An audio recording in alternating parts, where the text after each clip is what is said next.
So is soundbending possible in Avatar? So soundbending is technically a thing. It's basically when airbenders enhance sound through air, like when Aang was yelling really loud or using air to push sound waves so that sound travels a long distance, like when Aang was looking for Appa and bossing Se. But in the Yangchen novels, Avatar Yangchen enhances sound through airbending to an extreme, basically using a bending-assisted scream powerful enough to deafen people at close range and create powerful blasts of wind. She also uses a partially self-sustaining vortex to contain voices and guarantee that her private conversations can't be overheard. But if you want a more in-depth fan approach, then this upcoming information is from the fandom wiki. So soundbending is a special subset of techniques within airbending that allows an airbender to sonokinetically generate sound waves and manipulate already existing ones as they travel through the air. Aang realizes that sound can pass through anything, but it mostly travels through the air. Therefore, sound is merely air that has been vibrated and sophisticated. Aang is able to perceive vibrations in the air around him with sonar sense, target them, and utilize it to bend the sound itself. The key to sound bending is a combination of flexibility and endurance. Finding and following the path of resistance as well as enduring enemies' attacks until the right opportunity to counterattack reveals itself, then striking with unyielding force. Soundbending's strength is in its offensive capabilities, which rather than supporting a separate set of defensive methods are transformed into defensives and opposition, offense into defense. Soundbenders can overwhelm many opponents at once with large and powerful attacks that can prove fatal. However, due to the pacifist nature of the air nomads, such attacks are rarely used. Just like waterbending and earthbending, soundbending has a distinct use of offense and defense. Instead of sacrificing defense for more powerful offense tactics or allowing defense to become offense, soundbending transforms offense into defense, utilizing positive and negative jing. According to Iroh, sound is the element of value, saying that value is an essential part of freedom. If one has no value for freedom, one is truly not free. And from this wiki, there are many soundbending moves and techniques, with some examples being sound manipulation. By using circular movements, soundbenders build up massive inertia. This buildup of energy is released as a massive, overwhelming power. It also allows for counterattacks that blasts opponents away, mimicking the explosive power of sound waves. Attacks vary from simple noises to shock waves. Even with a simple movement that can create a small noise, soundbenders can use that to increase the power of their moves by using the momentum of their movement to simulate louder and more powerful sounds. That's also demonstrated by the use of staffs or fans to increase or create precision within the sound waves. Since sound can affect almost all physical objects, it can be used to enforce the momentum of thrown objects or manipulate other objects, though requiring a higher degree of precision. Next is sonar sense. Skilled soundbenders are able to sense vibrations through the air, seeing by sensing their surroundings and making a mental image of it. It allows for 360-degree vision outside of normal line of sight. Sonar sense can be made so cute that it's capable of sensing even the sounds of ants moving,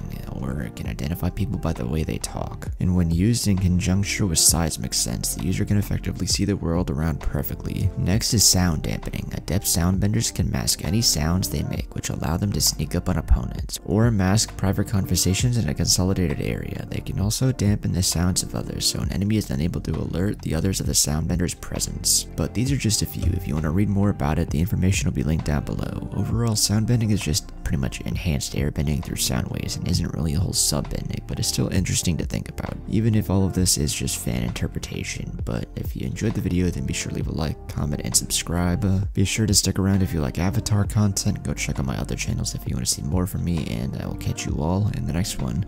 Peace.